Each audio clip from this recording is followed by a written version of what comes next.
test. Now you should have it. Okay, so I had the wrong channel muted. Okay, see now.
Hi, I'm Gil Tucker, an Adelco Award-winning actor, and I am the Negro Ensemble Company. I am also the Black Spectrum Theater Company, and it all began for me with the Billie Holiday Theater Company's first love in 1973.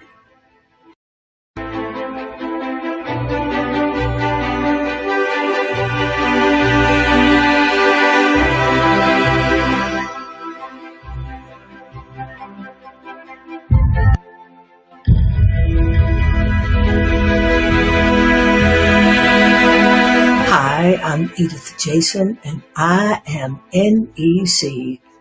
I've done A Lovely Malfunction 2016, Daughters of the Mock 2017, and Eminently Yours 2019, all at the Negro Ensemble Company.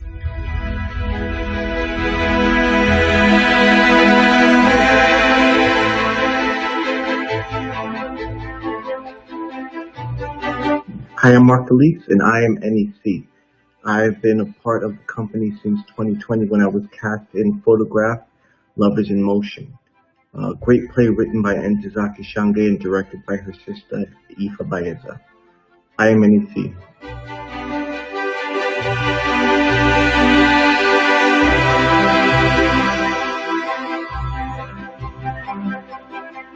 Hi, I'm Adrian Washington, an award-winning actor, and I am NEC since 2017 with The Soldier's Play, directed by Charles Weldon.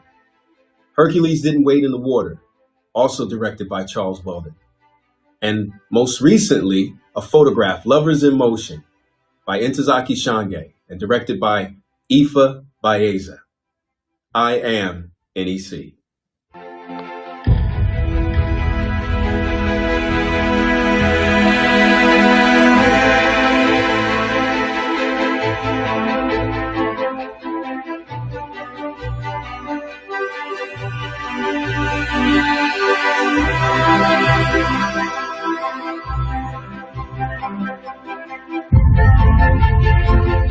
Hi, I'm Laura Mesa Smith, and I am the Negro Ensemble Company, Day of Absence 2016 and Poetry Slam 2020.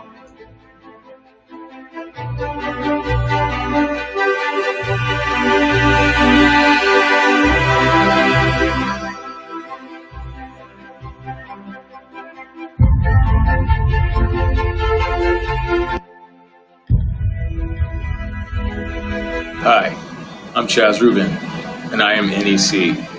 It all began for me in 2015 with a lovely malfunction, and then in 2016 with a day of absence, and finally in 2017 with the Soldier's Play.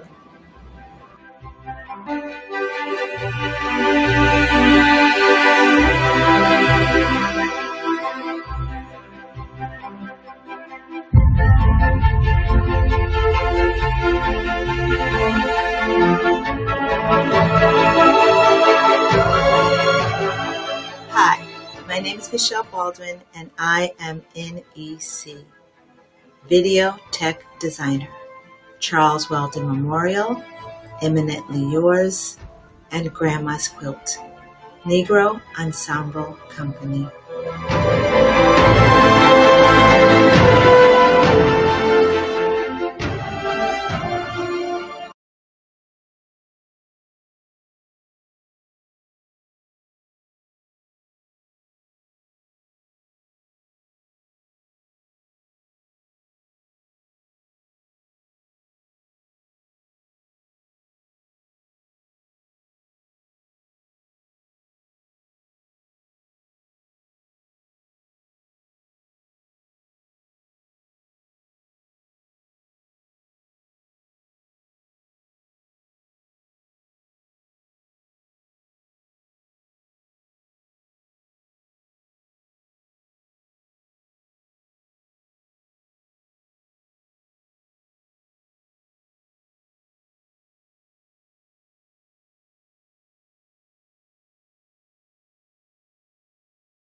Good evening and welcome to the second installment of the Negro Ensemble Company, Inc. short play competition. On the bill tonight, we will present 4 stage plays that will be adjudicated by our panel of judges, along with 4 readings of new works that, though they are not in the competition, we feel that they're worth your time. Before we get into the presentations, though, I want to give you a little background on how we got here. This year marks the 53rd year of existence for NEC. The company was founded to provide African Americans, African and Caribbean professional artists who are often underserved by the theatrical community with an opportunity to learn, to work, to grow, and to be nurtured by the theatrical community. And the overall mission of the NEC is to present live performances by and about our target audience to a culturally diverse audience. NEC solicited new works through our social media platforms. Each script was read by 3 theater professionals in a blind read, then scored. The highest rated 4 scripts you will see tonight. In July, NEC presented new scripts in a 5-minute competition. Our submissions came from all over the country and even abroad. We want to thank all the playwrights who submitted and congratulate the 4 competitors you will hear tonight and wish them well. And let me say this, while these presentations are free, please feel free to donate. You can donate to our PayPal account at sales@necinc.org. That's necinc.org. Or you can go to our website, necinc.org, and click donate. You can donate through Cash App at NEC Cash Now or Venmo at the Negro Ensemble Company Inc. The first offering tonight was written by Tony DeMalle.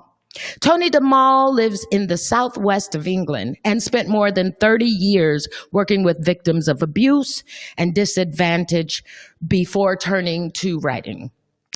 He was a finalist in the 5-minute play competition in July, and he is back with a reading of his new work, Apocalypse Then.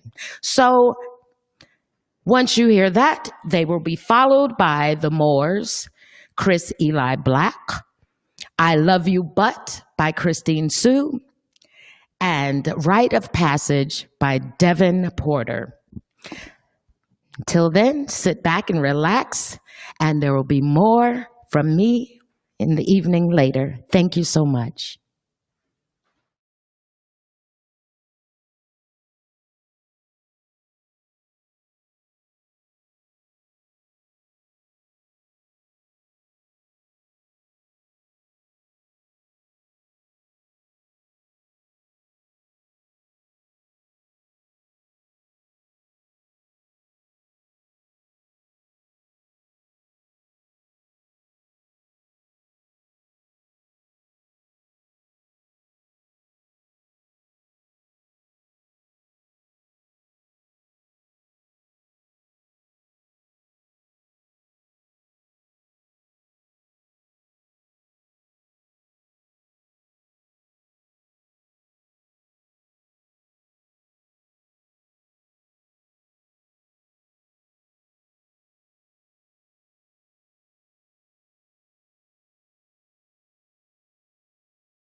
Ah, Peter. There you are. Thanks for coming up. Your call sounded quite urgent. Everything all right? Well, actually, no.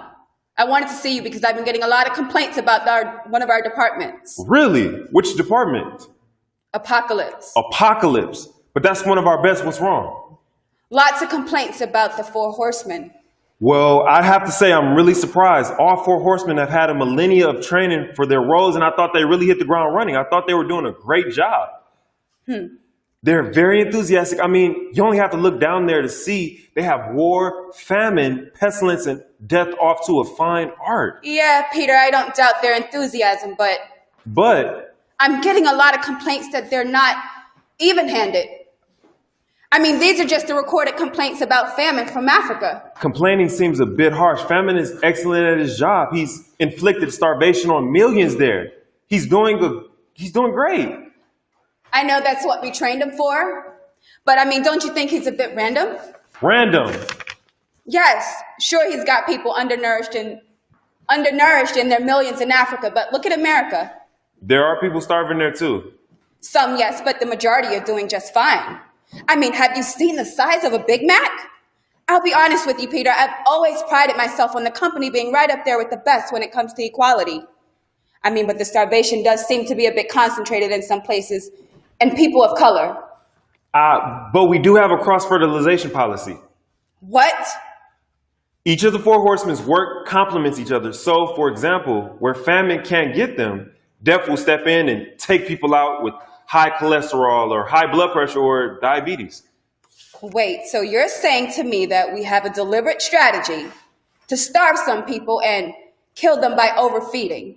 Yes, although pestilence does his stuff as well. But he seems a bit random too. I mean, there's something like 500,000 dying from a disease like malaria and then billions who never contract it. Now, we did see that our market cover wasn't great there, so Pestilence has been working on some much more widespread pandemics recently. And I think it's worth noting that it's not in his contract to kill everyone, only to make them ill. Well, I can see War is already doing more than enough on the killing people front. He's very good at his work. Switzerland? Sorry? I mean, Switzerland is an example of somewhere that never has a war.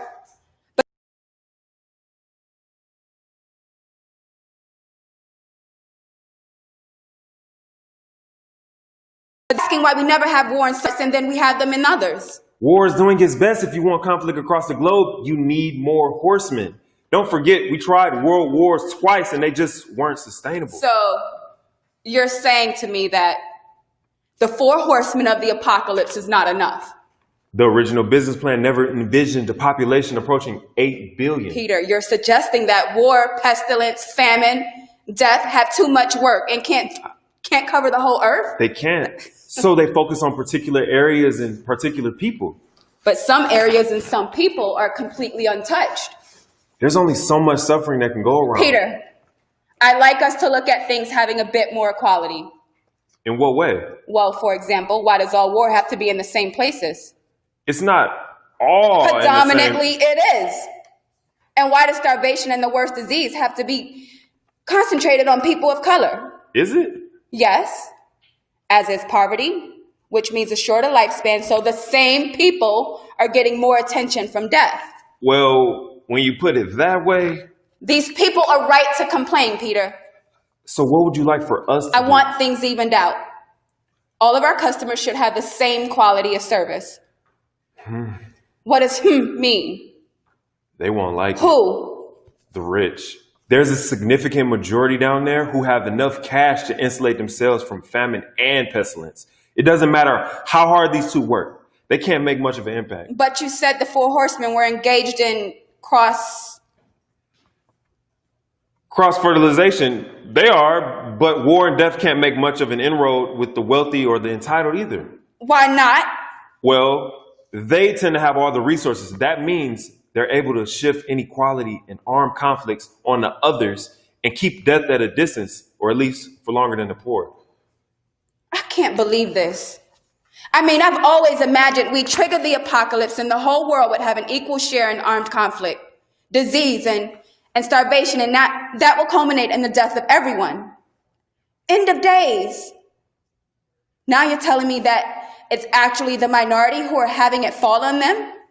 And if you live in a wealthy part of the world, you're pretty much okay? I suppose so, yes. So if the majority are wealthy, how come they don't share their excess with those who aren't? That's not how they roll. And they don't share their food? No. And they don't share their medicines with the sick? No. And they don't use their power and influence to stop armed conflicts or create equality? Not really. And they don't die as early as the unfortunates? In the main, no. Why wasn't I told about this? Well, what? Well, to be honest, we all thought you lost interest. Lost interest? It was obvious a while ago that they really hadn't turned out how you hoped. We kind of thought you'd given up and decided to work on a far less ambitious project. Really? And humanity, do they think I gave up on them? Not all of them, but... But most of them, I see. You're upset. I had no idea it had gone so bad down there. And now I find that we're making things worse by setting the four horsemen disproportionately on the disadvantage. There's only so much decimation Call them that off. can spread. What? Call them back. Get war, famine, pestilence, and death back here now and call off the apocalypse. But what about the end of the world? Cancel it. It's not a good world down there. I can see that. But bringing about the end of days by pouring more misery onto those who are already miserable and giving the fortunate a quick and easy exit from life isn't acceptable. So what will we do instead? Bring about some equality, Peter. But how? There's a huge gulf between the have and the have-nots. I'll tell you exactly how. We're going to change the climate. I think they're doing a pretty good job of that themselves. I know, but we'll exacerbate it. We'll give them droughts and storms and floods and tsunamis, but we'll bring them right across the globe and they can all have some. And we'll even divide them in their own lands and they can still have their regional conflicts and they can start dealing with an enemy within. Wow. We'll even throw in some food shortages as well for the richer. Goodness. And they can all learn to deal with disease, not just the poor, not just the third world, all of them. So you're going to punish them? Not punish, Peter. We're going to teach them. We're going to teach them and the rich that they are just as vulnerable as the poor. And we're going to teach the poor and the disadvantaged that they won't be carrying the world's suffering alone. I'm not sure it'll change them. But it's worth a try. I mean, maybe, just maybe they'll start to think of themselves as a part of something where they look after each other as equals. And that success and disaster should be shared in equal measures. Okay, I'll get right on it. I'll speak with our natural disasters people right away, and I'll get some societal divisions organized as soon as possible. Thank you, Peter. But what if it doesn't work? What if it doesn't change them? Then it'll really be the end of days. But it won't be us that brings it about. It'll be their own doing. And the four horsemen of the apocalypse. Tell them they can take a break. And then they'll be sent for retraining. Oh, to do what? If the human race puts itself right, we might just redeploy them. On peace, nutrition, health, and life.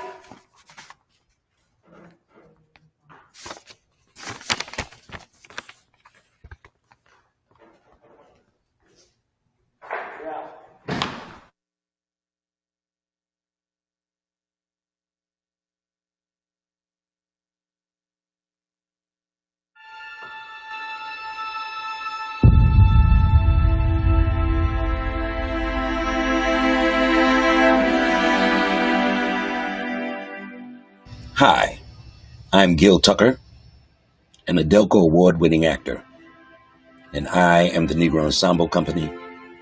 I am also the Black Spectrum Theater Company, and it all began for me with the Billie Holiday Theater Company's first love in 1973.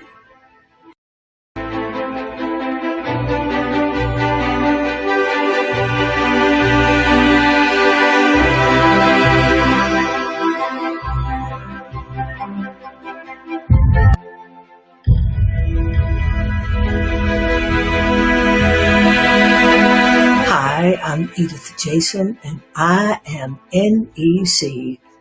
I've done A Lovely Malfunction 2016, Daughters of the Mock 2017, and Eminently Yours 2019, all at the Negro Ensemble Company.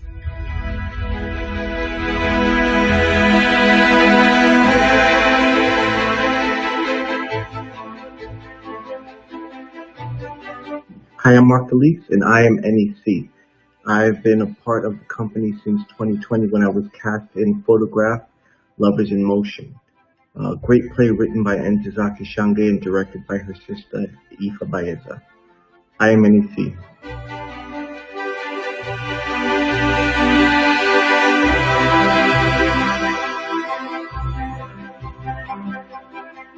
Hi, I'm Adrian Washington, an award-winning actor, and I am NEC since 2017 with The Soldier's Play, directed by Charles Weldon. Hercules Didn't Wade in the Water, also directed by Charles Weldon. And most recently, a photograph, Lovers in Motion, by Ntozake Shange and directed by Ifa Baeza. I am NEC.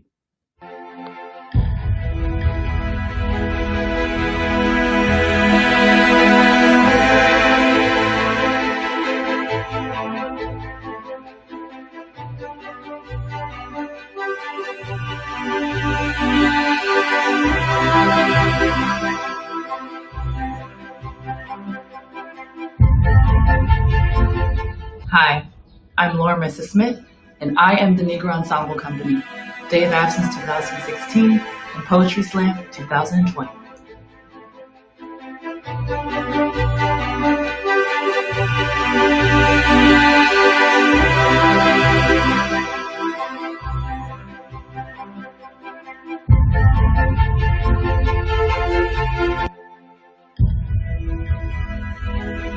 Hi, I'm Chaz Rubin, and I am NEC. It all began for me in 2015 with A Lovely Malfunction, and then in 2016 with A Day of Absence, and finally in 2017 with The Soldier's Play.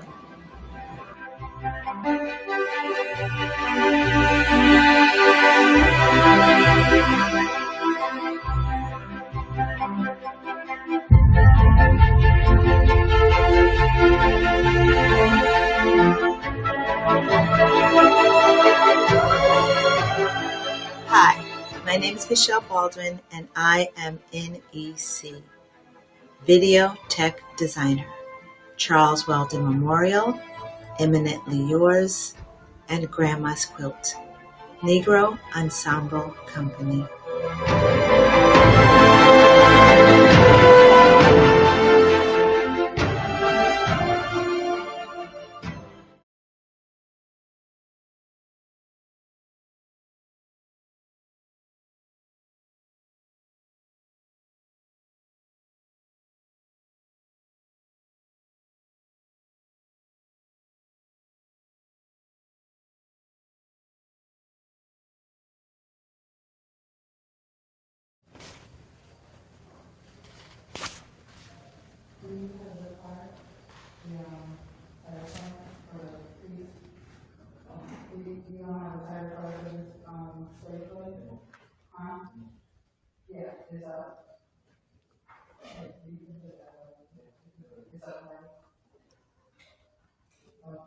So you can go to places Great. since it's your place of work.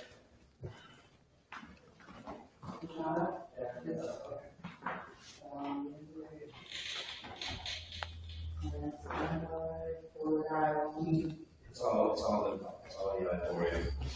We scratched up the hallway.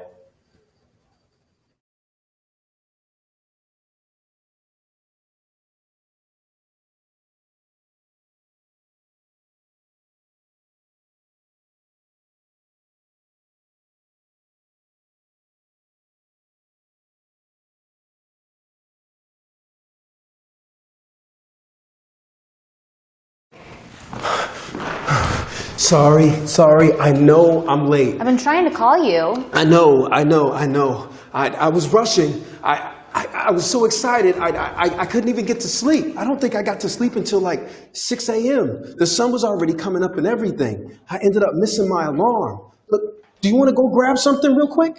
I ate while I was waiting for you. Yeah, right. Sorry, I'm sorry again. Don't worry about it. Don't worry about it. You need to take a breath and calm down. What are you so excited about? Have you not been listening to me for this past week? Today is the day. Today's Friday. Yes, you're right. And what are they doing this Friday? I'm not sure. The cast list. Oh, yeah. For Othello. Right, I remember, but I still don't get why you're so hyper about it. I'm a senior. My parents have paid thousands of dollars for me to go to school here and study drama of all things. And in the 4 years that I've been here, I've never gotten a lead. So when they announced that the last show of our season was going to be Othello, I nearly passed out, I swear. Why? How can you be so sure you're going to get the lead? They don't have a choice but to give it to me. Othello was a black man. The title role has to go to a black man. Well, since you're the only black man who studies theater here, they have to give it to me. Right. Not to mention, I killed the audition. I did a monologue from the show. When I pluck this rose, it must wither and die. I can't bring it back to life. Oh, you know the one. I nearly had those professors crying. I owned it. I'm sure you did, but you talk as if you couldn't get the lead in any other Shakespeare show. I mean, anyone can do Shakespeare. Yeah, well, they'll never give me the lead in anything else. I mean, they want James Earl Jones, but when they look at me, they see Samuel L. Jackson, if you know what I mean. I don't even know who those people are. Well, the point is, I couldn't convince them to build me at the top of anything else. Anyone can do a Shakespeare play. Anyone can play Romeo. You put a black man here as Romeo, and all these trust fund babies will be analyzing the production to be about race relations and gang violence and turf wars, interracial relationship dangers. You don't know that. Read a blog. What about Hamlet? Hamlet had mad daddy issues. Have a black man play him here, and it'll take on a whole new meaning. You think? I know. Just like I know we need to head over to class so I can see my name in bold, all caps print. And the role of Othello goes to Theo Monroe! And the crowd goes wild! You done having your moment yet? My friend, I won't be done with this moment until the curtain closes on the last night of the show and they're throwing roses at my feet. Let's go change some lives. Okay.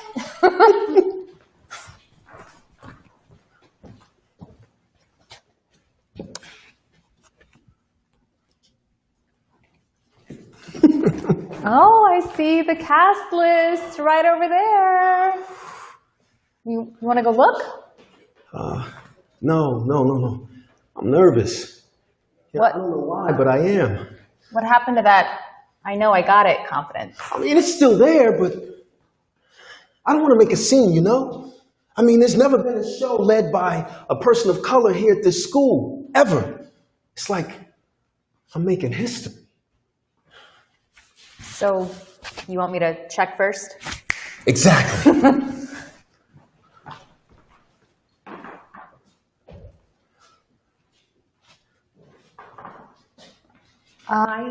I got Desdemona. Congratulations!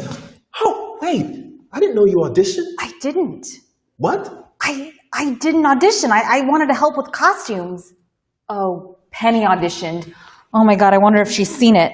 I don't think Penny will mind that Desdemona is white. I mean, that's the point of the character for dramatic purposes. You know, I know she wanted to lead, but she's only a sophomore. She has plenty of time. Her time will come. It's nothing to get stressed about. But when I step on that stage, all the doors will open. No, I don't think she'll be upset about not getting Desdemona. That was a long shot at any rate, but she will probably be upset about not getting anything. She didn't get anything? Not even an understudy. Who's the understudy? Violet. The freshman? She must be like the Meryl Streep of freshmen. I'm sorry to hear that. I feel like I should be apologizing to you. What are you talking about? Cast list. You're not on it. What? That's impossible. Theo, you're not on the list. I mean, I'm the only option for Othello. Apparently not. Who else is there? David. David? David? This isn't the Roman forum, young man. If you have a problem, you can explain it in a civil tone. Sir, I think there's been a mistake. Theo. No, it has to be a mistake. I don't understand what you're speaking of. The cast list. Yes. I'm not on it. I'm aware of that, Mr. Monroe. This is a competitive industry. Surely I've taught you that. Yes, you did. And I would understand if I actually had some competition. But I don't. I'm the only one who can play this role. Says who? Says history. Says the script. Othello is a black man. The story was written for a black man. David is white. David gave an impressive audition. I don't care if David went into the audition room and set a fire. He can't play the role. Don't let envy crowd your heart, Mr. Monroe. Don't talk academic with me and expect me to back down. You must know that in the original production, Othello was portrayed by a white man. In the first film version from 1951, the Moor was played by Orson Welles, who did a fine job. He was basically in blackface. It doesn't matter if the performance transcends color. There's no such thing. There is if I say there is. If you want to assist with the production, you can gladly come on as assistant director. It's an equally important role. You want me to be your help. And here it is. I offer you a position, and you reward me with ungratefulness. I give you a place in this drama program, and you reward me with rebellion. I get that you're frustrated at not getting cast in the title role, but that doesn't mean that you get to be disrespectful and attempt to use your race against me. This school has been here for a long time. It's one of the top in the nation, and it will continue to be so, with or without you on the stage. How can you do this? I mean, it's not going to work. The story is going to lose half of its message. Well, the show will work out just fine. David will play the role in the same way that Wells did. You're going to put him in blackface? Othello's the character. We're going to make him up as the character. What about all the other black students that go here? Huh? What about them? How are they going to react when they see that on stage? You'll get fired. This whole production will be shut down. Mr. Monroe, take a look around. Who besides you is going to be upset with my decision? When you walk down that hallway, take a look at the wall of alumni produced by this department under my leadership. Oscar winners, Broadway greats, TV stars. Look at them all Then tell me who's going to get rid of the man who built it all. I make the decisions here based on what people want to see. They don't want to see you. If you reconsider the position of AD, I'll be happy to have you. Dr. Calhoun, my parents have given their left and right arm to send me to this school. All I'm asking is that you just think this through.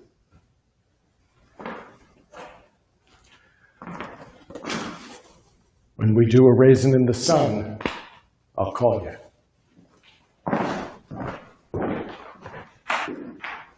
I just got off the phone with Penny. And? I told her about what happened with you, with her, with everything. She said she was leaving the school. Apparently, her roommate has been taking pictures of her in her sleep and like posting it online to like, I don't know, tribal music or whatever you want to call it. She said that this show was the only thing keeping her here. The idea that, you know, maybe she could be a star. They killed that dream. I'll call her later. Just try to convince her to stay. Do you even want to stay? It's too late for me. I'm graduating anyway. What happened with the doctor? He lynched me. He put the rope around my neck and he lynched me. Even now, right now, a black ram is tupping your white ewe. Arise! Arise! Awake the sleeping citizens with the bell, or the devil will make a grandsire of you.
crazy birthday party, right? Yeah, totally. It's been 2 months and I still feel like I have a hangover. Yeah.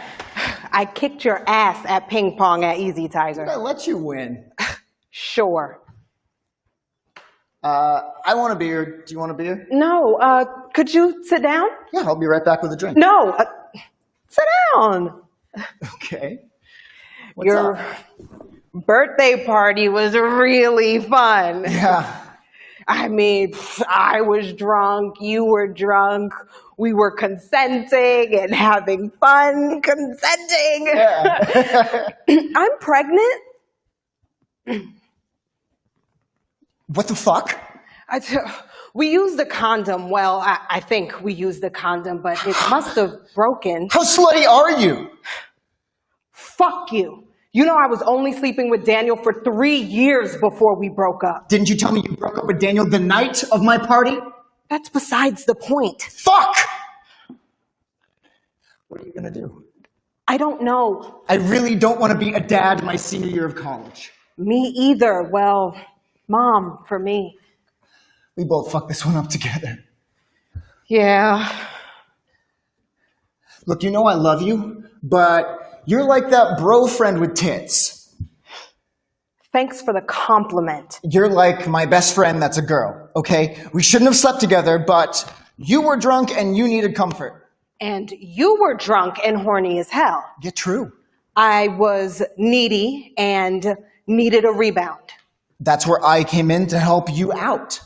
Thanks, but no thanks. I'm not blaming you. What the fuck?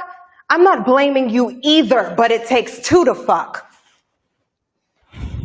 Sarah had an abortion sophomore year of college. I'm not your fucking on-again, off-again ex-high school girlfriend. I'm just saying it's an option. I know it's an option. Don't you want to be a doctor? Of course I do. I have all the MCAT study books at home and lined up my teacher references. And I'm this close to finishing with architecture. I'm not Sarah, but do you want me to do the same thing? It was easy. I can loan you the money. I am not a problem that you can fucking pay off. Fuck, I know that. I wouldn't loan you the money, I'd just give it to you. God, you are making this worse. Plenty of girls have them. Plenty of girls don't. Aren't you like a hardcore feminist? Right? You were taking all those women's studies classes last year between organic chem. I wanted to be well-rounded, but it is still my fucking choice. And it's my choice to try to guide you towards the best option. I need a drink. Abortion it is? I don't know. You still have that bottle of Maker's Mark I gave you? Yeah.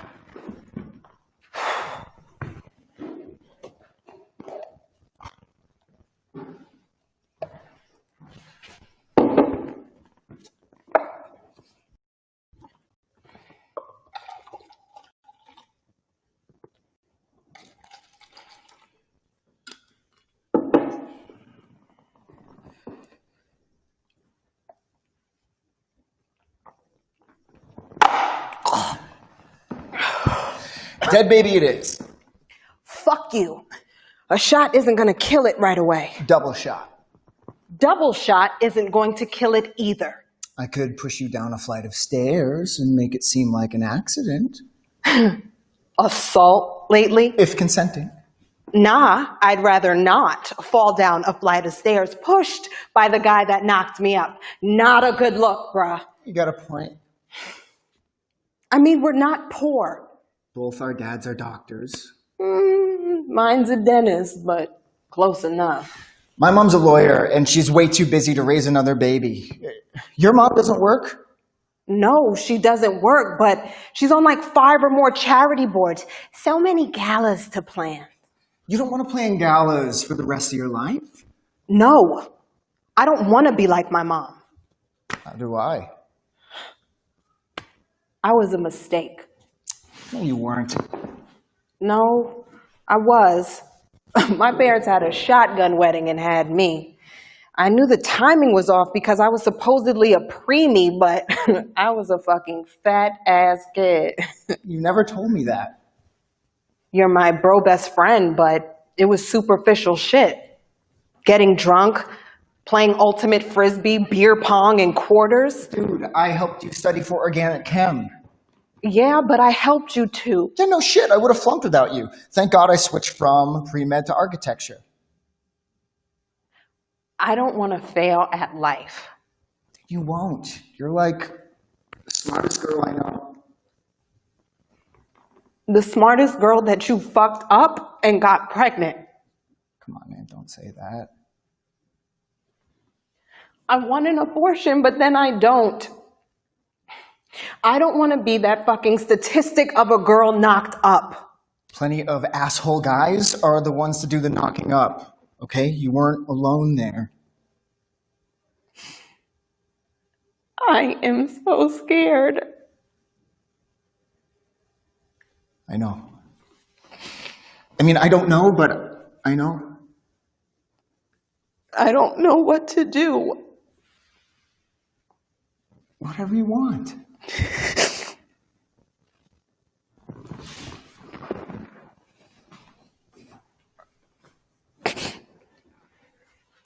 I know that.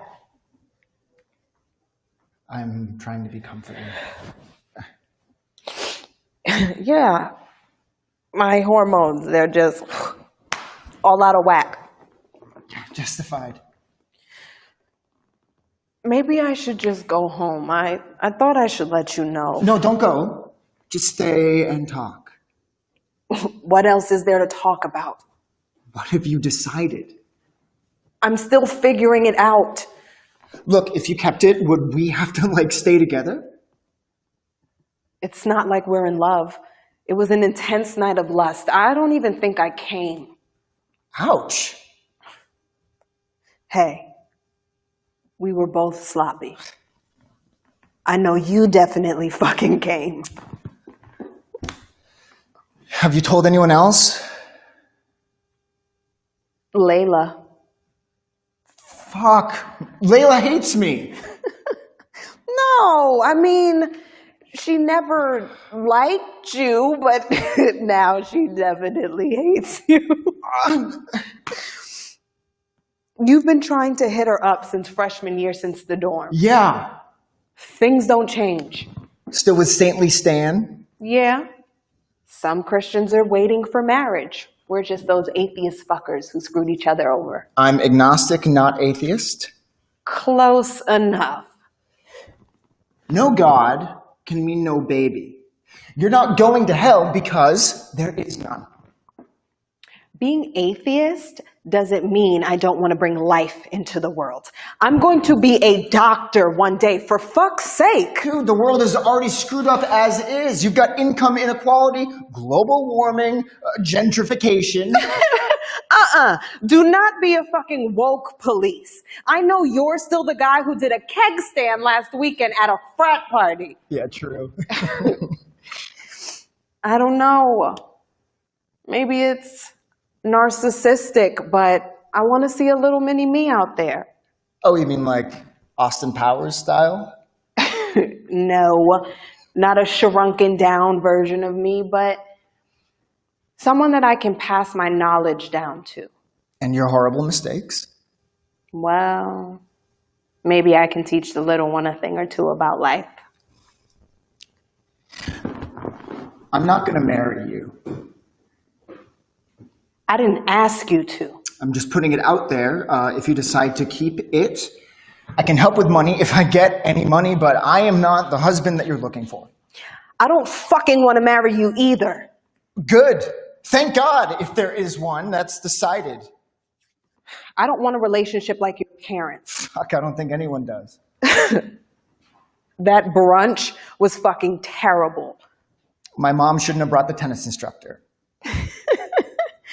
And your dad shouldn't have brought his secretary. And I shouldn't have invited like half the dorm to have brunch with my parents? Dude, you are a rich man and I wanted a free meal. Half the people that went to brunch won't even talk to me. But Dysfunctional families are my forte. Mom and dad separated for 6 months, then got back together, then lived in separate bedrooms for a year. It is so fucked up. You didn't tell me that. I'm your bro bestie with tits, remember? I was joking. We're friends, but I really don't have to tell you everything about my life. Do you have an appointment already booked? Next week, Wednesday, in the afternoon after my chem lab. I thought you said you didn't know what you wanted to do.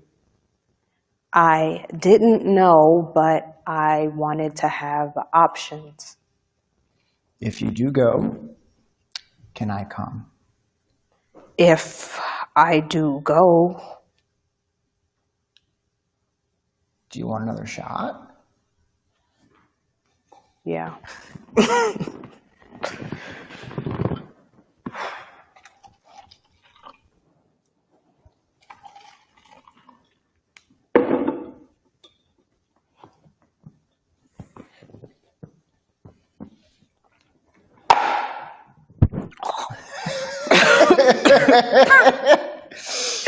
I remember the first time I ever saw you. You do? Yeah, I thought you were so cool. You were sitting there next to Layla, just making her laugh. I didn't think that either of you two would want to talk with me. Layla didn't want to talk to you, but I was ready to talk to anybody. But then Brad came along and put his arm around you. I barely knew him. I met him the day earlier in the cafeteria. But he already had an in. I knew it. Did you want to be with me? I thought you wanted Layla. I wanted both of you when we first met. Oh, sweet Jesus. I am not into threesomes, dude. Not like that. I figured out pretty quickly that I didn't have a shot with Layla, but I thought that maybe I might have a shot with you. Were you waiting for me to break up with him? Oh. Yeah. Maybe. That's sweet, but not helpful in this situation. I love you like that hot girl that you can never get, but then you do get, and you were like, oh, that was weird and fucked up. Sure. I love you like that rebound after a shitty breakup and you accidentally get pregnant situation. See, you get me. I kind of get you. Are you gonna get it done? Yeah. I've been going back and forth about it, but neither of us are ready. And we'd make a terrible couple. Terrible. When's the appointment? 4:30 downtown. I'll be there. Could you Venmo me $200? Yeah. Okay. We're even. Are you gonna, like, be okay? Drunk, but it will be gone next week, so. Let me get you an Uber or... Oh, no, that's okay. I can do that. This I can do by myself.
I hope you all are enjoying yourselves as much as I am.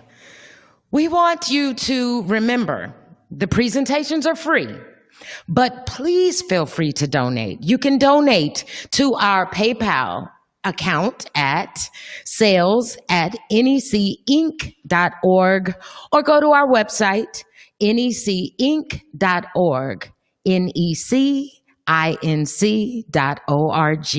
and click donate. You can donate through our Cash App at NEC Cash Now or Venmo at the Negro Ensemble Company -Inc.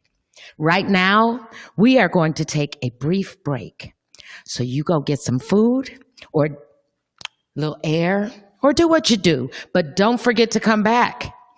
We got a little music for you right now, provided by our NEC board chair, DJ Dennis McCreary. Let's go.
Hi, I'm Adrian Washington, an award-winning actor, and I am NEC since 2017 with The Soldier's Play, directed by Charles Weldon. Hercules Didn't Wade in the Water, also directed by Charles Weldon. And most recently, a photograph, Lovers in Motion, by Ntozake Shange, and directed by Ifa Baeza. I am NEC.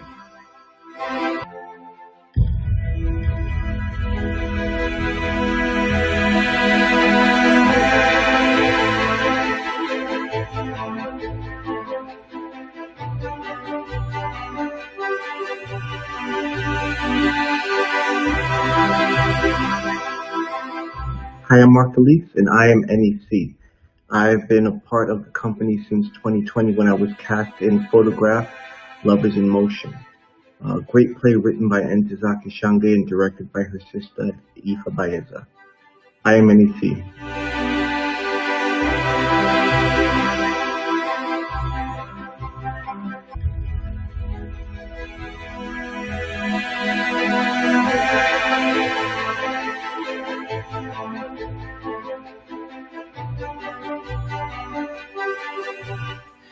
My name is Ryan DeSaulnier, and I am NEC.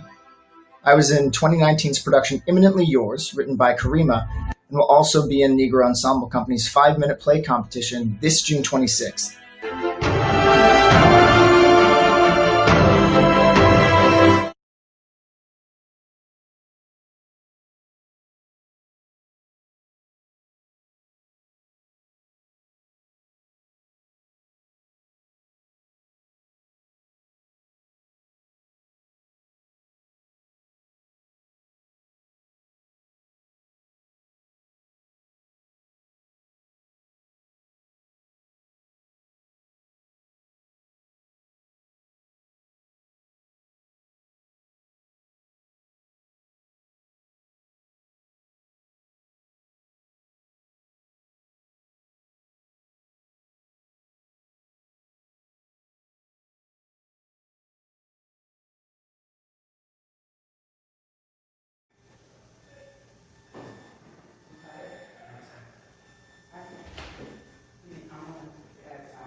We are Kappa Alpha Delta, the greatest alive. We are Kappa Alpha Delta to the day that we die. We are Kappa Alpha Delta, the greatest alive. We are Kappa Alpha Delta to the day that we die. Woo! Name, Daryl Armstrong, a.k.a. Big Brother Juice. They call me Juice because I got that swag. Best believe I got that flavor. And when I walk by, all the ladies drip.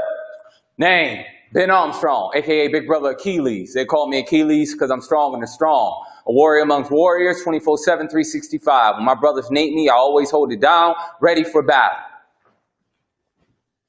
You did it, son. Even after all that hard work. Wasn't it worth it? I can't believe it. I'm a legacy now. Yes, you are. I followed in your footsteps and became a KAD Fall 16 at the University of Albany. Woo. Now that's 2 generations of wearing the ruby red with the bold black. 2 generations of wearing the custom leather jacket with the Armstrong family patch. 2 generations of tradition. I don't know if you know this, but I didn't understand what you would do. I've always been trying to make you proud. You did all sorts of things growing up. From thinking you were Michael Jordan playing basketball to acting in your middle school theater show. You even signed up for martial arts. Even got my black belt. Because martial arts make you strong like a real man's supposed to be. Regardless of that, nothing I ever did made you go like, wow, I'm proud of you, son. You were just like all the rest of the kids, going through your phases. You went up, down, left, right, all over the place like a Nintendo joystick. Bruce Lee in karate just was one of them. But this right here? You know, I finally figured out what would make you proud. Growing up, I would always see your frat brothers come to the house. This is family. Your Uncle Kel. Uncle Kel, he would bring the burgers and the hot dogs. And your Uncle John. Uncle John, he would bring the beer and his antique cigar roller. From the morning rooster to the night crickets. Y'all was louder than a bunch of hog monkeys in the middle of a stampede. Just reminiscing about the good old days of KAD. Like that one time at the step show when your Uncle John went into a full split and split his pants during during his campus step show. Or when your Uncle Kel, when he shot the basket at the wrong basket at the basketball fundraiser for cancer, and our team lost by a point. Over and over, you guys would tell these stories and just be dying of laughter. Even 20 years later, you guys just had this. We just had this bond that I wish you and I had. This is your legacy, son. I'm passing the torch to you. KAD is in your blood. The brotherhood, the scholarship, the service. At the time, I had no idea what you was going on about. What in the world is a KAD? But every time you talked about it, your face would light up like a child on Christmas morning, and I was the biggest present underneath the tree. I couldn't wait to drop you off at college. And when we got to them pearly white Albany gates, I knew exactly what I had to do. So I got to work, and my Rite of Passage began. Wow, well, now the thing about the Rite of Passage is 10 weeks, 4 days, 9 hours, 32 minutes. The Rite of Passage shows one what character is. Builds one's accountability. Shows one if you are worthy. I said if you are worthy of becoming a KAD. Woo! Now look, pain is only temporary. You got to push through. Being a player is just like running a desert marathon with the weight of the world on your shoulders. You know, as that 130-degree flame engulfs you, you push through, ready to fight. You push through it. You try to minimize the venomous, minimize the venom from the scorpions, only to realize that there are snakes waiting for you to fall, watching, lingering, hungry for you to fail. Without food and water, burned and blasted, you push through, continuing the race. And that pledge master, he just keeps on pushing the finish line back and back, again and again, from the push-ups to the wall sits, reciting the fraternity pledge, to being pushed in hot. Hey, you gotta suck it up and be strong like a real man, son. This is one night, my pledge master had me waiting in the basement. I just got back from the sorority party. Everybody was turned up. It was on 100. I could already feel the pedals earthquaking and thundering throughout my body. You know, night after night, they would hit you with that with that paddle like a baseball player trying to hit a home run. You know, in order to get respect from man, you got to get beat down just like the ancestors did. Look, all the brothers went through it. You don't have no choice. It's part of the tradition. Look, you just got to go through a little bit of this and a little bit of that. You know, some nights are going to be harder than others, but at the end of the night, you go through it, you know? Night after, my lower back was hurting. I didn't know what it was, but I knew it was serious because I could barely sit down. But I was afraid to go to the doctor because I didn't want to snitch. You see, I didn't want to ruin my rite of passage. So I snuck into the bathroom when they weren't around, and I called you, Dad. I called you because I didn't know what to do. I didn't know what to do. I just needed you to answer the phone. When I got that call at 1:02 a.m., I jumped out of my bed, grabbed my keys, and ran to my car like the speed of light in the middle of a thunderstorm. Answer the phone. Ping, zoom, pang. Dad. Yo, I ran through every stop sign, every red light. Dad. Everything. 27 of them just surrounding me like a pack of wolves. Yo, I didn't even grab my glasses. I just had to get to that house. And then finally the pledge master said, "Stop!" And there was a silence. And I looked up. I heard your footsteps coming down the stairs. And there you were. When I entered that basement, I saw all of them surrounding you. You have no idea how happy Hey, I grabbed that paddle from that pledge master. I said, yo, get in position, pledge. And I hit, and I hit, and I hit, and I hit. You were supposed to be on my side. I was. Do you be honest with yourself? I was protecting you, Derek. Protecting me, that paddle smoked me like a sausage. It wasn't supposed to happen like that. How was it supposed to happen? I didn't mean to hurt you. Do you hear yourself right now? Look, I thought it was better for me to hit you than someone else. So your idea of saving me was to go along with everybody else? I didn't go along with anyone else. I was protecting you. You ain't protect the damn thing. You protected your image. I made a mistake.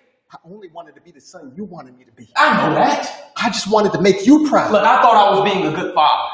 This whole time, you knew what my rite of passage was. You didn't even explain it. You didn't warn me. It was your last night. You became a brother. Yeah, I did. You made it. You got through the rites of passage, son. Yeah, I did. Broken tailbone and all. 10 weeks. 4 days. 9 hours. 32 minutes. Are you proud? Look, what I did was wrong, right? The guilt is going to be trapped in my body like a prisoner at a maximum security prison. It's going to forever weigh me down until kingdom come. Yes, I grabbed that paddle and I said, batter up. I saw the wooden splatter, fluttering, flying everywhere. I heard you scream like your body was relinquishing a demon, and I immediately regretted it. Worst thing I could have done, a ridiculous a response for you asking for help. There's no excuse for it. I'm sorry, son. Look, it's not who I am. And I'll do whatever you want to fix it. Anything for you, son. My love for you is deeper than the deepest blue ocean and higher than the highest mountain. Is there anything that I can do in order to make it up to you? We are Kappa Alpha Delta, the greatest alive. We are Kappa Alpha Delta to the day that we die. We are Kappa Alpha Delta to the greatest alive. We are Kappa Alpha Delta to the day that we die. Well, it's too late.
Oh, wait, no. Chantel, Latina, a doctor, Clay's wife. Clay, African American attorney, Chantel's husband. At Rise, Clay at his computer, mid-April 2020, 1:30 a.m. Only the light from the laptop to show his face. Enter Chantel as she speaks on her cell phone. She's on a Zoom conversation someplace else. Hey, there she is. I was waiting for you. How was your day? You okay? I'm fine. How was yours? Sorry, it's been a busy one. Somewhat stressful, but nothing I can't handle. Really trying to finish up on this project so I can sleep and go on my morning run. You sure you're okay? You don't sound... I'm fine. It sucks not having you here. You're working overnight? Yeah, but I'm on a break. I just wanted to reach out and talk to you before you went to bed. I'm happy for you. Not many doctors would do what you're doing, Tel. I don't know if that's a good thing or not. Fingers crossed we get a breakthrough. Fingers crossed indeed. You've never been a lazy person. Noticed that early on. Thanks. You know, spiritually, I feel as though I'm ascending. But you should go to bed. I'm sorry to call so late. Don't worry about me, Tel. You know, I worry about there. I know you want to help, but there are other doctors who... I know, but I'm here now, and I have an obligation to help as much as... That's why I wasn't surprised when you went to the new hospital. I'm not feeling bad for anything that has happened today. I'm wiser than I have ever been as of today, especially today. I see. I'm not saying quit. I'm just thinking with the little one. Telling someone 3 years of therapy isn't working is a whole nother world of hurt. Who said, wait, what? Oh, I'm sorry. I overheard something. Doesn't matter. I'm sorry. Never mind. You know, this thing is making folks so ugly. What's very ugly? Fucking COVID. I'm sorry. My day has been so crazy. I don't know what to do. Why? What is it? Talk to me, Chantel. About what? I don't know. Anything. Tell me about your day. Nothing changes, Clay. It's been the same routine all fucking week. You know, here, you know what? Fine, okay. So, wake up at 6:30 a.m. Priority is making a big pot of coffee for the whole day because the place by the hospital is closed, the Starbucks too. It's all closed. On the walk, it feels like Sunday. No one is out. It might be the freezing rain or it's early. Regardless, that's good. Walk in for your 8 a.m. shift, immediately struck by how the calm of the early morning streets is immediately transformed. The bright fluorescent lights of the ER reflect off of everyone's protective goggles, and there's a cacophony of coughing. You stop, mask up, walk in. You take sign out from the previous team, but nearly every patient is the same, young and old. Cough, shortness of breath, fever. They are really worried about one patient, very short on breath, on the maximum amount of oxygen we can give, but still breathing fast. So you immediately assess this patient. It's clear what this is and what needs to happen. You have a long and honest conversation with the patient and family over the phone. It's best to put her on life support now, you know, before things get much worse. So you're getting set up for that, but then you're notified of another really sick patient coming in. So you rush over, and they're also extremely sick, vomiting. They need to be put on life support as well. So you bring them back, 2 patients in rooms right next to each other, both getting a breathing tube. And it's not even 10 a.m. yet. For the rest of your shift, nearly every hour you get paged, stat notification, very sick patient, short of breath, fever, oxygen 88%, stat notification, low blood pressure, short of breath, low oxygen, stat notification, low oxygen, can't breathe, fever. My God, slow down, Tel. All day. Hold on, let me get some water, I'm sorry. She drinks from a bottle of scotch. You okay? Yeah. I'm fine. Hold on 1 second. She takes a bite of an apple. Fuck, no taste. What'd you say, Tel? Nothing. I'm chewing. I just grabbed a bite of an apple. Okay. I'm back. Anyway, so sometimes in the afternoon you recognize that you haven't drank any water. You're afraid to take off the mask. You know, it's the only thing that protects you. And surely you can last just a little bit longer. In West Africa, during Ebola, you spent hours in a hot suit without water. One more patient.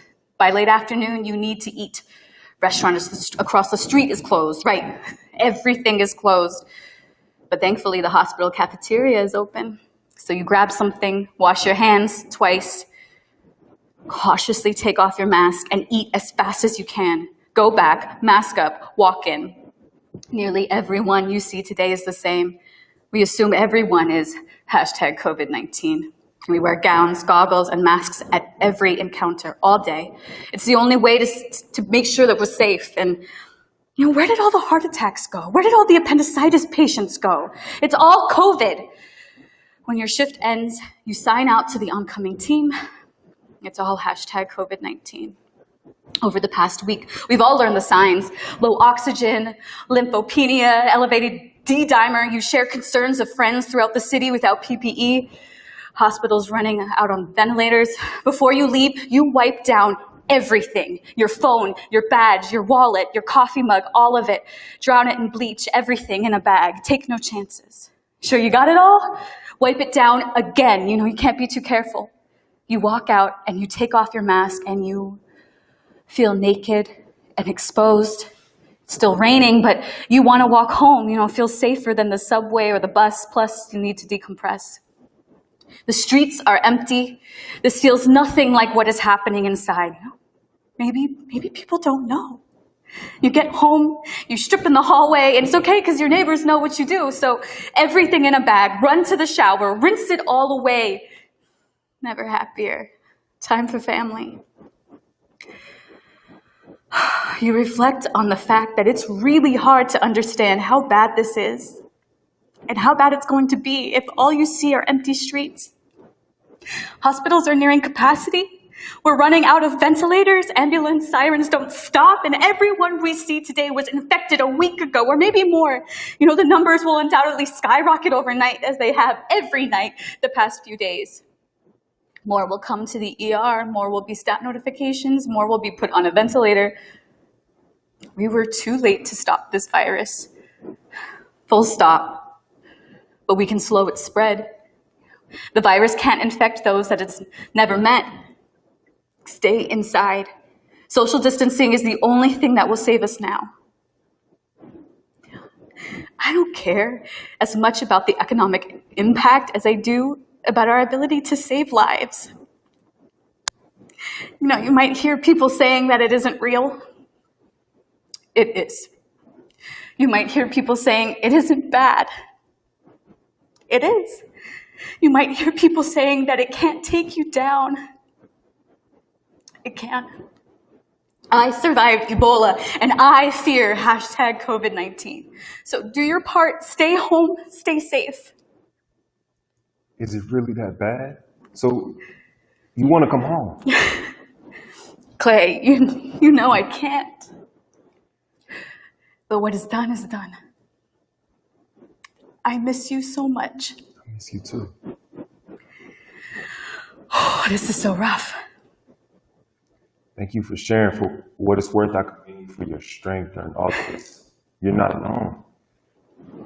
You think I'm strong? Always have. I don't feel like it. I can't stop crying. Crying is good.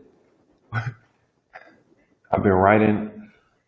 This case is really crazy. Courts are closed, but this hearing falls under special circumstances, and I gotta be prepared.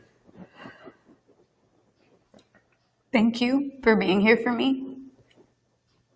I miss you.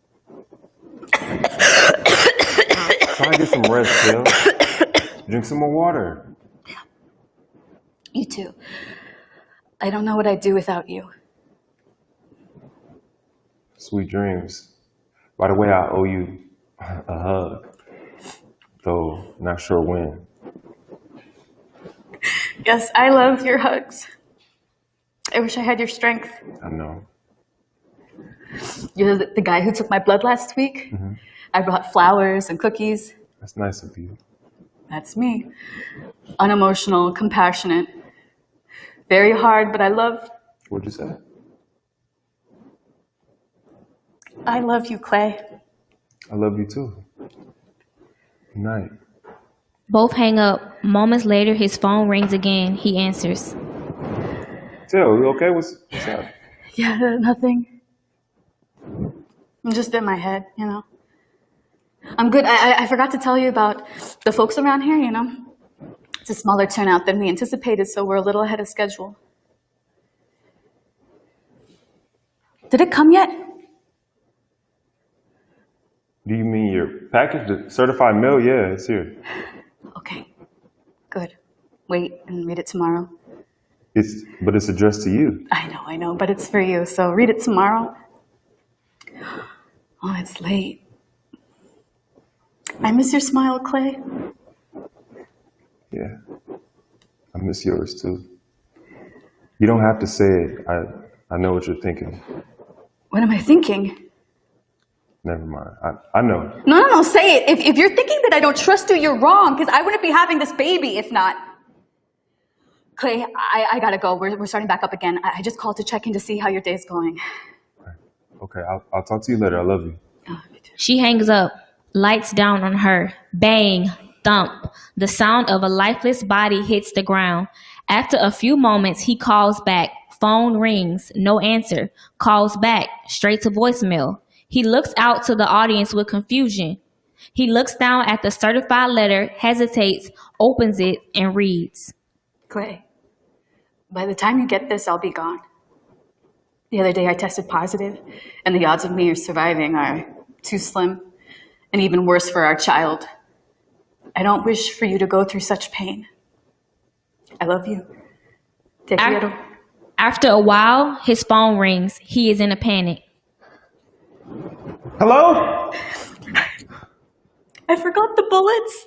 I brought a gun with me to work today, and I forgot the bullets. I'm not sure if you read it or not, but the letter, I had it all planned out. I know. I read it. I know what you wrote. We'll work this out. What's wrong with Nothing. me? I forgot the bullets, Clay. I brought a gun with me to Calm work. down. Breathe. It's gonna be okay. You're okay. Come home. We'll make this work. I brought a gun, and I tried to kill myself. Leave now. Tell them you're not feeling well. If there's any legal problems, I'll handle it. Now, leave now, Tell. I can't. I'm about to start my shift. Chantal, would you shut the fuck up? I'm sorry. I'm scared. I don't want to lose. No, you shouldn't. She's gathering her things, checks her pockets, pulls out a single bullet, looks at it, studies it, blackout.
You're early today. Didn't complete the assignment, huh? I didn't think you would. Done. You sure? I'm just asking. I think I'm ready. Okay, we've only got 10 minutes, so... Wait. What? Are you sure this is what I need to focus on? I mean, some of the things that we've talked about just seem a little...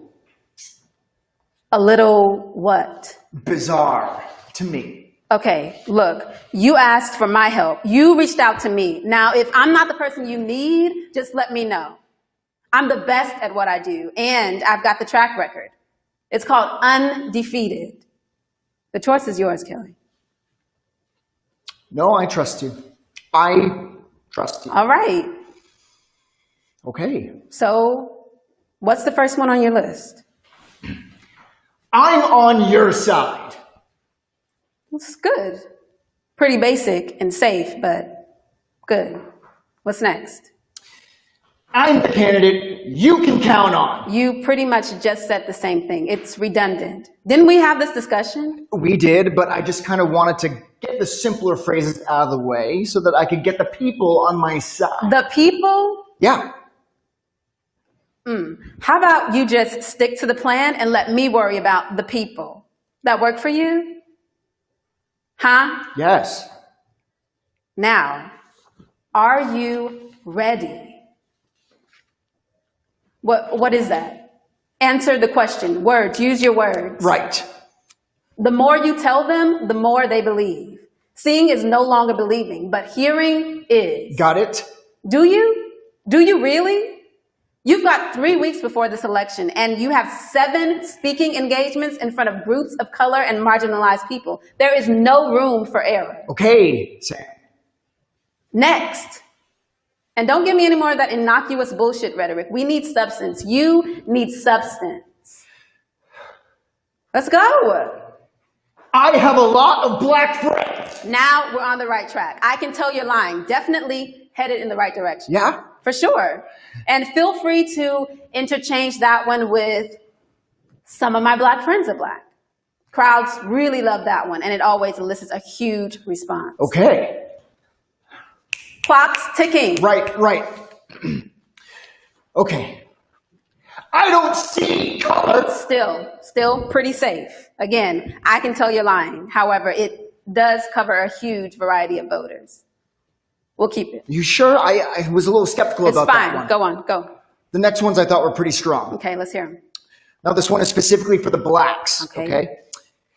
Can I touch your hair? Yes! That's the one I'm talking about. Come on, speak to the people. I love it. I love it. Next. I can use this one specifically when we go outside, okay? Hey, look, I'm almost as dark as you. See, you're on a roll. But for that one, the most important thing is to find the darkest individual in the room. That is how they know you're serious. Sam, I've got to be honest. I mean, I've felt these things before, but I've never really said them out loud. It actually feels pretty good and freeing. I get it. Lucky for you, I'm here to help you with that. Say it, yell it, scream it, but most importantly, let it out. You'll feel better, and no one has to question your thoughts anymore. It's a win-win. Next. Why are you blaming me? I didn't make your ancestors slaves. Pulling out the big guns, historical reference. I like that. Playing the blameless game. Very nice, Kelly. Yet another one that's a fail-safe in the black community. That's what I was thinking. We can circle back to the black people before we get done. Now, I just need a few on your list on the LGBTQ plus, maybe like the disabled. You did write some of those down, right? I did, yes. Good. My Bible tells me that a man is not meant to lie with another man. It is an abomination. Can you just tell how proud I am right now? You cannot go wrong with the reference from the good book. Outstanding, Kelly. What else? Quick question. Do you think I need to quote a specific Bible verse to get the point across? See, there you go. Why are you always concerning yourself with such minor details? Rein in your focus and simply follow my lead. I will get you to the finish line. Simple. I know. It's just this is all so new and unorthodox. You know, I guess I haven't really reached the point where I can wrap my mind around what's going on. I get it. And I don't think I've told you, but what you're doing, the work you're putting in, it's just unbelievable. The effort and drive are just ridiculous. I know you believe in what we're doing. Look, everyone involved is working tirelessly. We all want this endeavor to be highly successful. And truthfully, it starts with you, Kelly. You are the key. Without you, none of this works, and we all fail. This is admirable work you're doing. The sacrifice will be worth it. I know. You're exactly right. Good. Now, let's focus. Read me the next one. This is America. Why don't you learn English or leave? Going the immigrant route, a very undervalued component of the playbook of most politicians. What else you got? What is it? This is just so exhausting. No one said this was going to be easy. Did we? No, I just want this whole thing just to be over, you know? I get it. You're tired. You got elected surprisingly. You served your first term. You're beat. Now you're ready to give up. Exactly. As always, you totally understand. Like I keep telling you, that is what I'm here for. Can I ask you something? It depends. Is it about the success of our mission here? Sort of, I guess. Okay, shoot. Once this election is over and I'm standing out there in front of my supporters... Stop.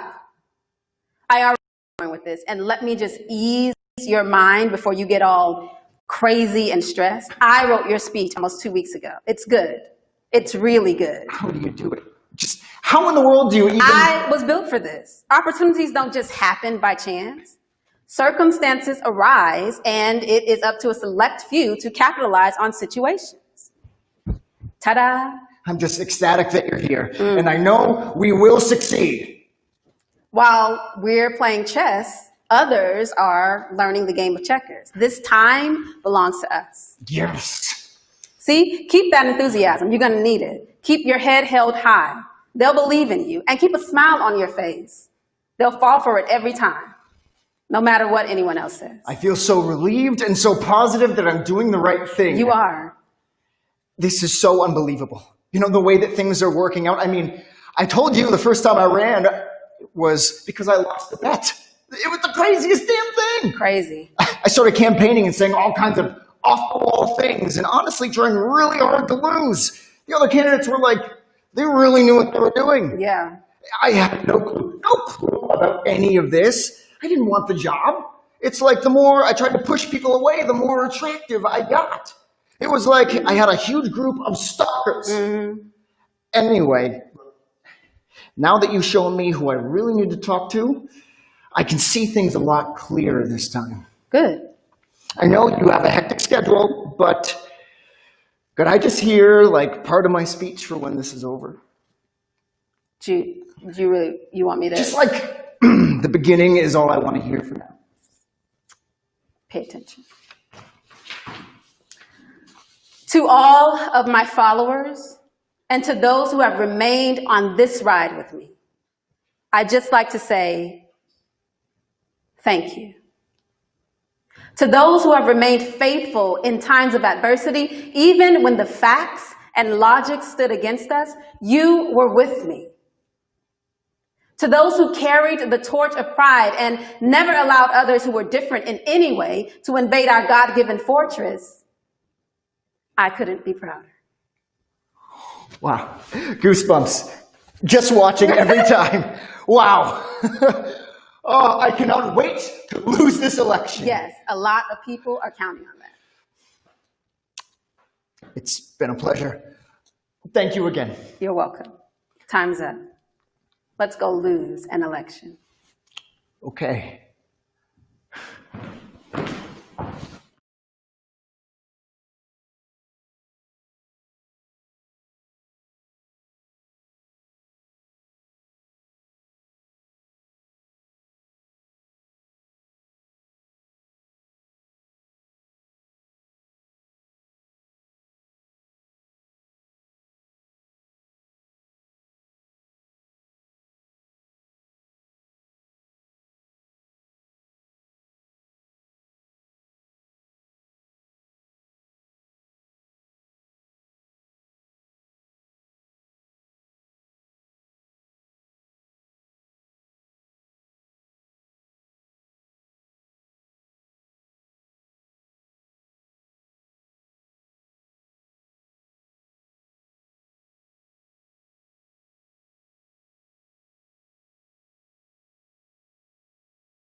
But I marked you present each day in class.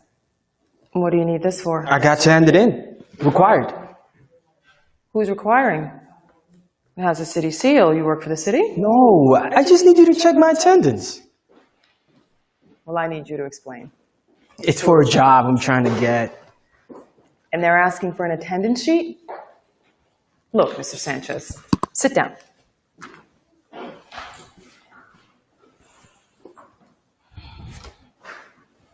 If you want me to sign, you've got to explain. It's for my parole officer. See, I was in some trouble. I get it. So is this at the end of every week? Supposed to be. Here's what we can do. I'll sign all the sheets at the end of every month. I don't think they'll take it like that.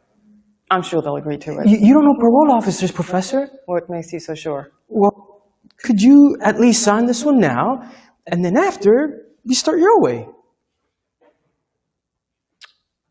Okay. Since you're here.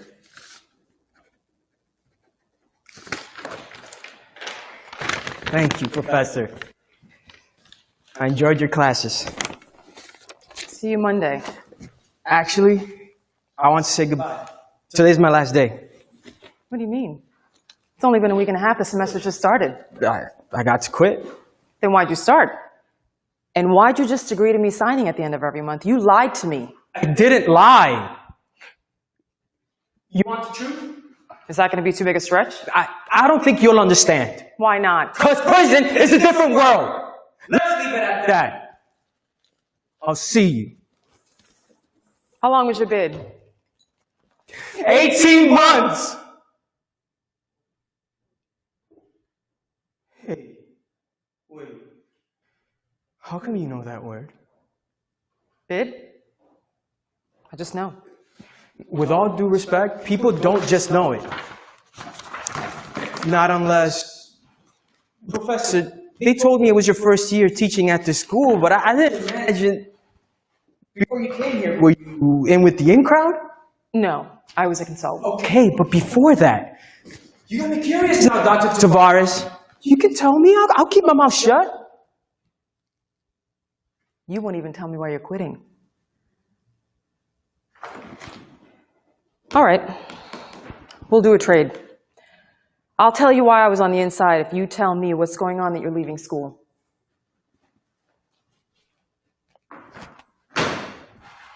You're on. Well,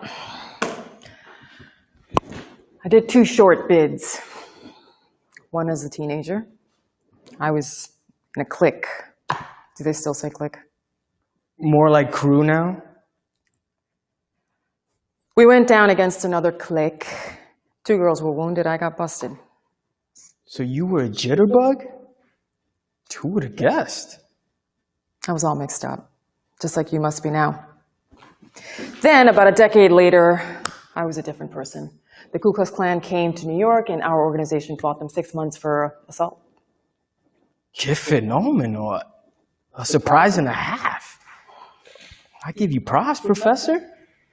Your turn. Okay, I'm gonna tell you straight. I was working at Kmart. You know the one on 8th Street and Broadway? The pay was low. But my boy, he was good with numbers. At least he said he was. So he found a way for us to move charges for rugs over to ourselves. We got caught. I had no prior conviction, so the judge gave me 18 months at La Roca. I got the streets after a year, but only on condition I come to the school. What happens when your parole officer learns you quit? She's not going to send you back to the joint? If I'm working, he'll see I'm okay and he'll let me keep the streets. That's what happened with a homie of mine. So you got a job?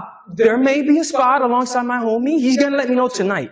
Is that going to stop you from staying in school, or is there some other reason you're quitting? No, just I'll be too busy working or looking for work. But, Professor, I'm not telling them in the office yet that I quit. That's still on the down low. Where do you want to go with your life, Mr. Sanchez? Before looking at that, I got to survive. I hear you. But couldn't you make it on a part-time job and apply for financial aid I don't here? think I'm financially qualified. What are you talking Okay, look, about? I've noticed you in class. You've been paying attention, not dozing or texting. Your expression is alive. You're too smart to quit school. I wish. You think you couldn't get through the courses? I could handle most of them. No problem. Piece of cake. But there's one class, only one class that I could never get through. Not in a million years. Which class is that? Yours. Something about me? No, Dr. Tavares, don't think that. I've been telling you everything because you, like the way you talk to the class, even though it's math, like feeling, respect. And now even more since I know you've done time. Oh, it's me. I could never do math. That's why I have to quit. I could ace all my other subjects, but even if by some miracle, and I mean miracle, even if I get through your remedial math, I'd still be facing college math. Forget it. Ni pa allá voy a mirar. Where'd you get the idea that you can't do math? I don't know where, but I know. Believe me. Brutal since I was a kid. Everybody been goofing on me about it. Even my own family. I can't do simple arithmetic without my phone. Can you multiply by 10? Like 10 times 21? Well, yeah, you just add 0. That's 210, right? Mm-hmm. But that's all I know. You see why I had to quit? And, okay, you want the whole story? There's a girl I like in your class. Do you think I want to be a chump in front of her at the blackboard, or if you called on me with a question? All this week and last, I was scared you might do that. There's no point. Thanks for the signature, Professor.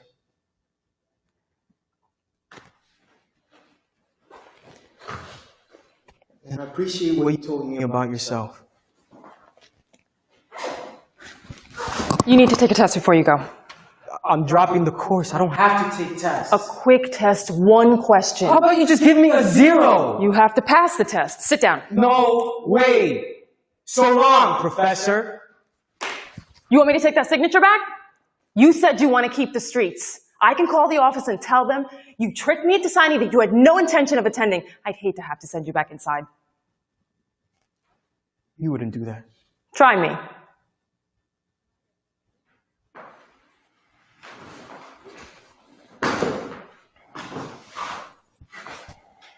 Here's the problem.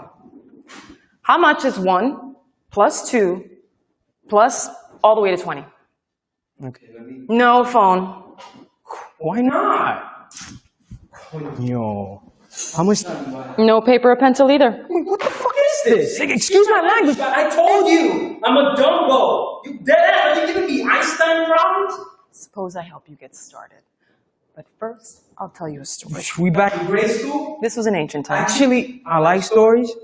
Well, how did you know? Just a hunch. There was a slave in ancient times who stole some food. So her master gave her a punishment. She had to carry a heavy load, counting pedestals each time she walked past them. First 20, then turn around, past 19, back and forth, each time one pedestal less. 18, and then 17, all the way down to 1. The only way she could stop was if she computed the total count. I got the same problems that slave had. Here's a way to look at it. 20. This is not working. 20 plus 19 plus, if you can see that, dot, dot, dot, plus 11. Now, wrap the numbers around, put 10 under the 11. You finish the next row. Come on. Come on.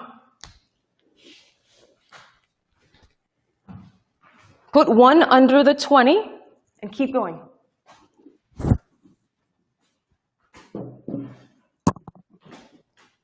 Give it a shot. 1 under the 20, and keep going. 1 plus 2 plus Use a dot, dot, dot to represent the numbers in between. dot. Where's this gonna get me? Count each vertical pair. How many pairs do you have? 10? 20 plus 1 is 21. 19 plus 2. 21. Hey! 21 10 times! Yo, I don't believe. Never! You can teach, profe. I'll see you Monday. Well, Monday, or if my man has that camello for me, I'll come next year. Next year? Don't worry, profe. I'll be back. I can do this. But I may not be back. I'm an adjunct. Adjunct? Was that like not? Not permanent. So if you want to make sure that I'm the profe, you better make sure you forget about that gig.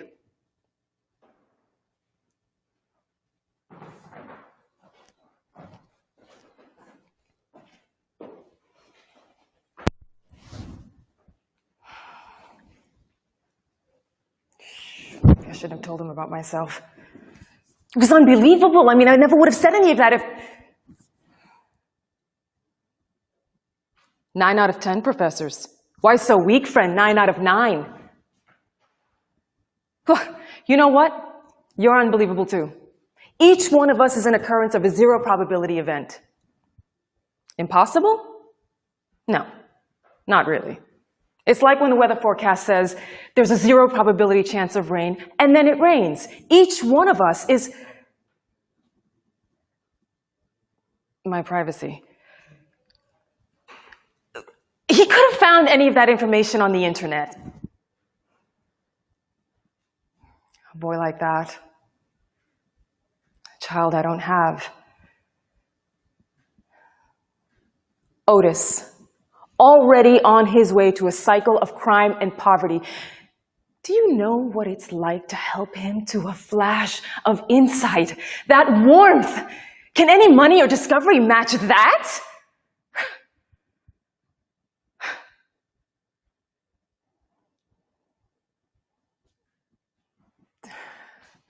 So if it's such inspiring work, why do I want to leave it and go back to financial tech?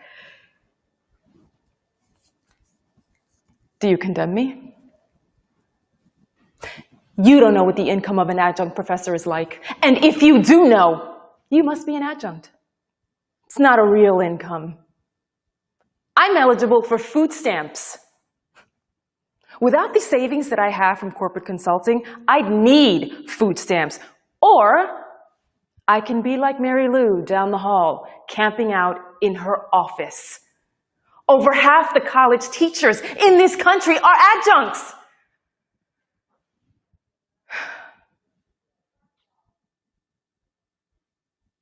It's true. If I stayed, they would be the treasure of being a part of students' lives. People without half a chance, helping them grow and struggle, growing with them. Coño, an Einstein problem. And then that flash.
Hi, I'm Laura Mrs. Smith, and I am the Negro Ensemble Company, Day of Absence 2016 and Poetry Slam 2020.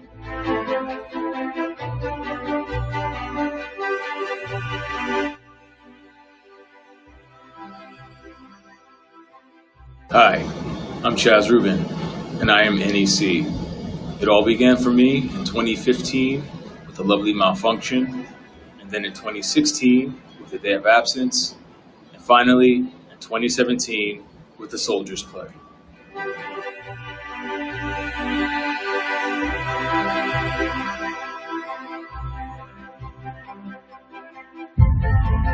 Hi, I'm Edith Jason, and I am NEC. I've done A Lovely Malfunction 2016, Daughters of the Mock 2017, and Eminently Yours 2019, all at the Negro Ensemble Company.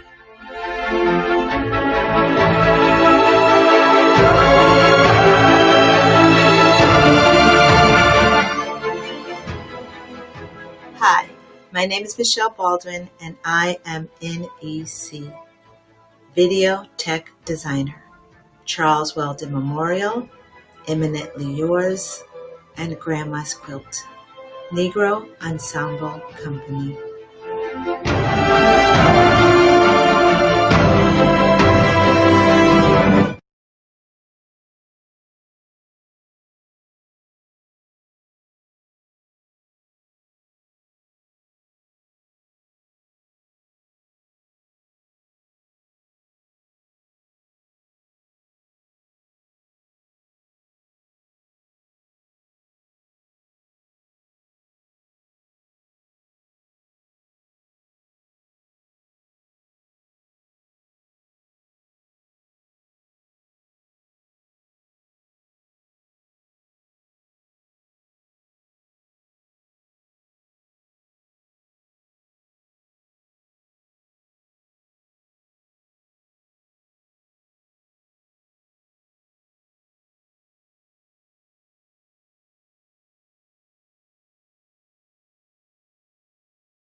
Diplomacy, the act of listening before you speak, by Oscar Sanders.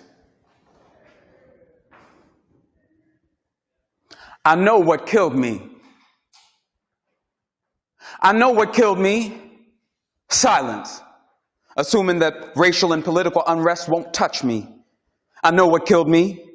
That was then, this is now, that there is a particular space, time, and place to voice my opinion is preposterous. I know what killed me. Eventually, everyone who thinks or feels that this racial revolution doesn't affect or apply to you will learn differently, standing on the sidelines, waiting for the guidelines. I know what killed me. Denying the fact that people get distracted by sex, sports, reality shows, franchise restaurants, strip clubs, strip malls, lounges, drugs, alcohol, vacations, cookouts. Let's think about getting this cheddar. Everyone isn't focused on the same outcome. We enjoy the spoils of dead heroes, but fear to tread. I know what killed me. The dark enemy will invoke you into the conversation regardless of your affiliation, implore you to choose a side and choose it fast or I will kick your ass. I know what killed me. Random acts of violence will rain upon those who chose to stay on the sidelines and become victims of collateral damage. We shouldn't take the bait when it pertains to hate. I know what killed me. It's hard to get over something that still exists in a, albeit more sinister, underhanded and sneaky form. I know what killed me. After standing by, watching rally after rally, protest after protest, election after election, I know what killed me. Me. After all this inactivity, That's who killed me. Me.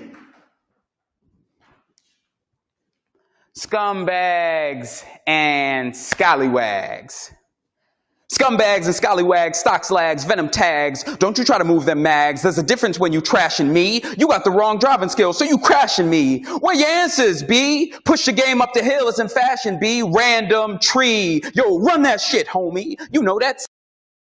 What's that shit, baloney? Head for hidden figures, a trigger head for hidden triggers. Pleasure soon come, dom, diggy dom, riggy rum rum, da da bum bum. You gotta get on track, man. Ain't nobody got your back, man. So in fact, man, where you at, man?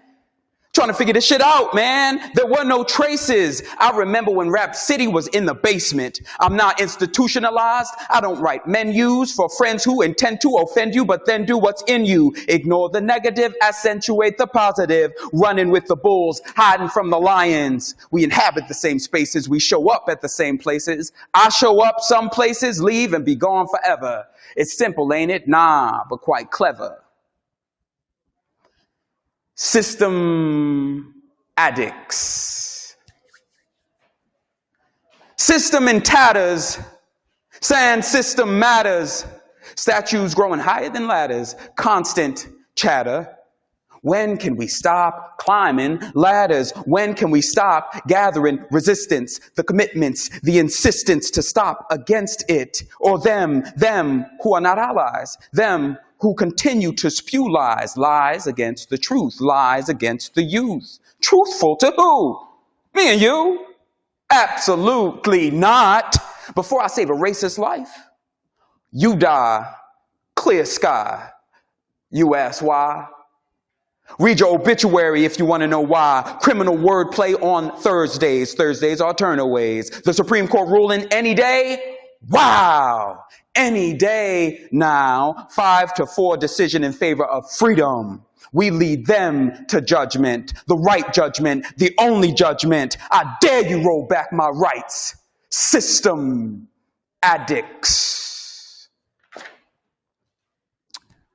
I had a lot of jobs. I had many jobs in my time. I was a child, excited about the world, a student who enjoyed learning and socializing even more, an employee who knew working for someone else was, well, for someone else.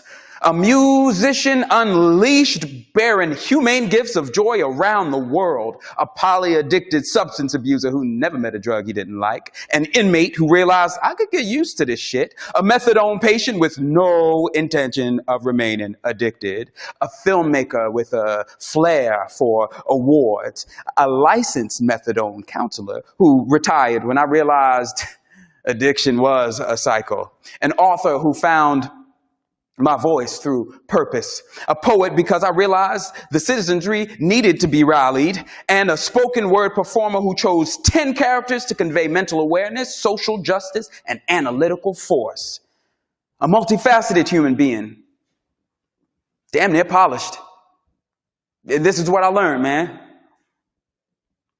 They don't ask you for your opinion, man. Treated us just like minions, man. Conflict starts by the millions, man. I learned how to count to 1 billion, man. What is it that they ask, man? Hiding behind dark masks, man. How dare you insult our intelligence, man, with bastions of intellectual negligence, man. That runs reticent to cultural relevance. Are you actually the complexion for the protection or a reasonable facsimile thereof? It's amazing what you can learn when it's too late. Falling down a canyon toward a finished polyurethane hate, no matter how polished you are.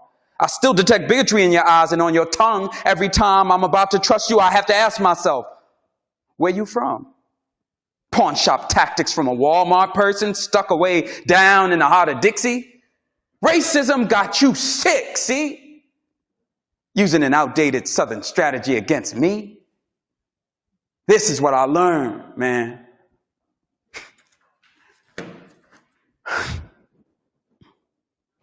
We want the world on the same page. Pages of poetry and music, I might add. Our prescribed languages have left us with nothing but rancor and discourse. We need a unified global language that will preclude confusion from occurring and becoming an excuse for the misuse of humanity. With Mu Politica's inclusion into the alliance of foreign nations, we will share our ideas with its members and create a harmonious world, bountiful with equity, equality, and devoid of discrimination. So, are you in?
I'm Laura Smith, and I am the Negro Ensemble Company, Day of Absence 2016, and Poetry Slam 2020.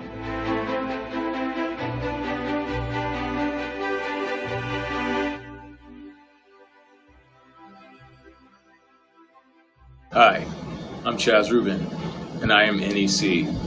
It all began for me in 2015 with a lovely malfunction, and then in 2016 with the Day of Absence, and finally in 2017 with the Soldiers Play.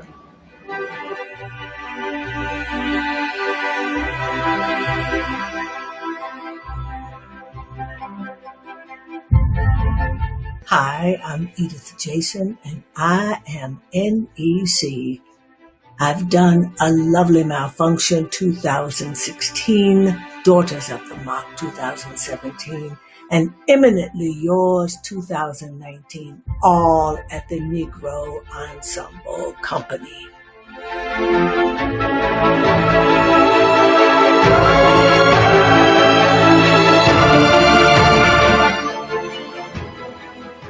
Hi, my name is Michelle Baldwin, and I am NEC, Video Tech Designer, Charles Weldon Memorial, Eminently Yours, and Grandma's Quilt, Negro Ensemble Company.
Hi, this is C. Kelly Wright, and I'm back with the decisions.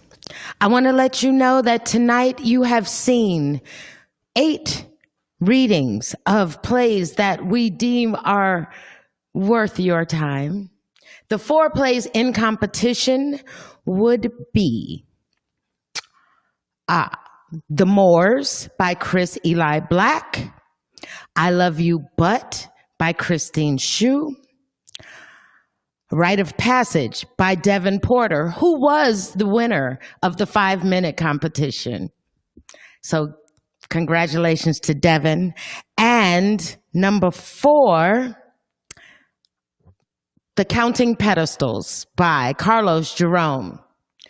Now, not for competition, you saw Apocalypse Then by Tony DeMaul, Chantel's Dilemma by CHIMA, CHIKAZUNGA, Diplomacy by Oscar Sanders, and The Privilege Is All Mine by Roderick Shepherd. I also want to say that NEC's continual endeavor to discover, develop, and showcase new work and emerging talent is dedicated in the memory of the late NEC Artistic Director Charles J. Weldon, who worked tirelessly to pass the legacy on to the next generation. On December 7th, 2018, we lost Charles Weldon. He had been the company's artistic director since 2005. Charles had an inextinguishable and immutable passion for NEC. In his words, NEC saved my life. His most fervent desire was to bring about the same revelatory transformation for younger and emerging artists. And I think we've done that tonight. So, are you ready to hear the judges' pick? Well, that would be The Moors by Chris Eli Black. Congratulations, Chris, and congratulations to all the submitters and all the playwrights whose work you got to watch and feel tonight. So we're done for the night, but we will be back. So October 23rd, 2020 at 8 p.m. NEC Zoom Live Comedy, hosted by Gil Tucker. And on October 30th, 2020 at 8 p.m., NEC Zoom Live Poetry Slam, hosted by Daniel Carlton. Look for the blast in your email and open them, register for them, and attend them. And if you aren't on our email list, email us at Negro Ensemble Company Inc. @gmail.com. That's Negro Ensemble Company Inc. @gmail.com. We thank you so very much on behalf of myself, C. Kelly Wright, the company, NEC, the late Charles Weldon, and a personal note, my own original NEC member, my aunt, Robin Braxton, and for the current Karen Brown, I say good night, God bless, stay safe. Thank you.